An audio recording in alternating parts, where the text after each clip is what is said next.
জীবনে সুখী হতে হলে বর্তমান সময়ে টাকা পয়সার অনেক দরকার। টাকা পয়সা না থাকলে পৃথিবীর কোথাও মানুষ মূল্য পায় না। এটাই বাস্তবতা। আসসালামু আলাইকুম, কী অবস্থা সবার, কেমন আছেন? আলহামদুলিল্লাহ, আমি ভালো আছি। তো আজকে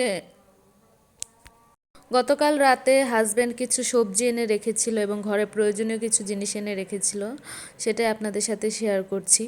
এখানে আদা রসুন শেষ হয়ে গিয়েছিল, হাজব্যান্ড আদা রসুন এনেছে, 2 রকমের আলু, 2 রকম বলবো না, আগের আলু ছিল আর নতুন আলু এনেছে, টমেটো, ফুলকপি এনেছে, বড় সাইজের একটা সিম এনেছে, আর এনেছে মূলা।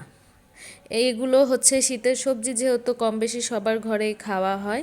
তো সকালবেলা ঘুম থেকে উঠে বাহিরের কেনা নাস্তা খেয়েছি আজকে, এবং সর্বপ্রথম যেটা করেছি, ভাত বসিয়ে দিয়েছি এবং গতকালে কিছু তরকারি ছিল সেগুলো সুন্দর করে গরম করে নিচ্ছি। কারণ আমার হাজব্যান্ড যেহেতু দুপুরের খাবারটা খেয়ে দোকানে যায়, আসে রাত 1টা-1:30টায়, তো তাকে আমি দুপুরবেলা ঘরে থেকে খাবারটা খাইয়েই আসলে পাঠাই। তো সেজন্য সবার আগে আমি রান্নাটা চাপিয়ে দেই, রান্নাটা কমপ্লিট করে সে দোকানে চলে গেলে তারপর হচ্ছে আমি আমার ঘরের অন্যান্য কাজ যেগুলো থাকে সেগুলো করি।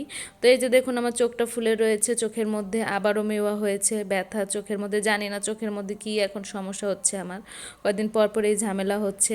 আর এই যে গতকাল রাতে ডাল, এটা এখন আমি শুকিয়ে নিব। আসলে ডালটা যদি বাসি হয়ে যায় তখন আর পানি ডালটা কেউ খেতে চায় না, কেউ বলতে আমি এবং আমার জামাই, এই দুইজনই তো আমরা আসলে বাসায় থাকি।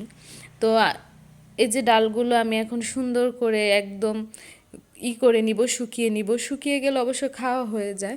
এবং একটা সিম্পল তরকারি রান্না করব, যেহেতু গতকালকে যাই রান্না করেছি কম বেশি একটু একটু সবই আছে, তাই আর নতুন করে ওইভাবে কিছু রান্না করব না। রান্নাটা এখানে বসিয়ে দিয়ে কাটাকুটির কাজ করে থালা বাসনটা আগে ক্লিন করে নিব। বেসিন ভরা, কালকের থেকে এই পর্যন্ত সকাল থেকে যা খাওয়া হয়েছে সব থালা বাসন এখানেই রয়েছে। তো এখন আগে থালা বাসনগুলো ক্লিন করব, ওখানে আমার ভাতটা হয়ে যাবে ততক্ষণে। ভাতটা হতে হতে থালা বাসনটা ক্লিন করে নিয়ে অন্যান্য কাজগুলো করব।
থালা বাসন ধোয়া কমপ্লিট করে এখন এই যে দেশি টমেটো এবং হচ্ছে আলু, এগুলো দিয়ে রুই মাছের ঝোল করব। আমার কাছে স্পেশালি টমেটো আলুর তরকারি খুবই পছন্দের।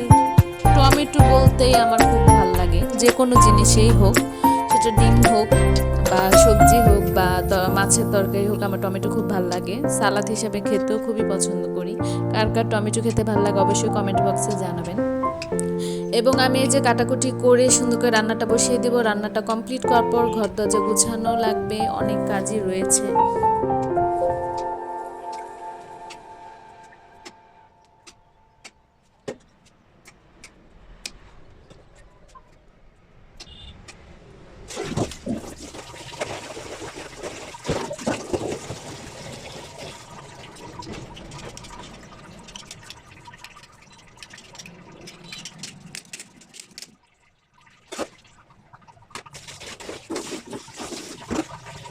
কাটাকুটি কমপ্লিট করে ডাইরেক্ট চলে আসলাম রান্নার রেসিপি নিয়ে।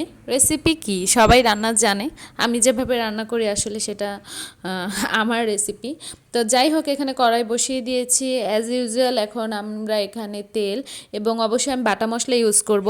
আসলে আলুর তরকারিতে একটু বাটা মশলা ইউজ করলে ঝোলটা একটু ঘন ভালো হয় করে এবং ভেজে খেতেও খুব ভালো লাগে।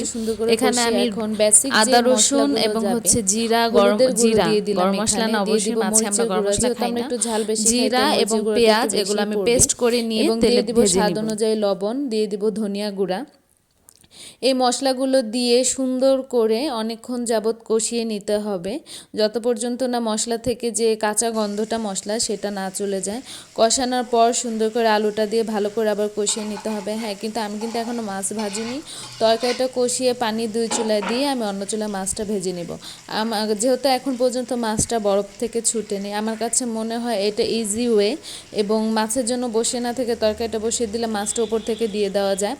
যেহেতু সকালবেলা হাতের সময় খুবই শর্ট থাকে, শর্ট সময়ের মধ্যে যে কোনো কাজ মানে রান্না বান্না সব কিছু আমাকে কমপ্লিট করতে হয়, এবং বিকেল থেকে সম্পূর্ণই আমি একা একা বসে থাকি। কিন্তু কি করা, যখন যে কাজটা করতে হবে যথারীতি সেই টাইম মতো কাজটা করে ফেলা উচিত। তো দেখতে থাকুন।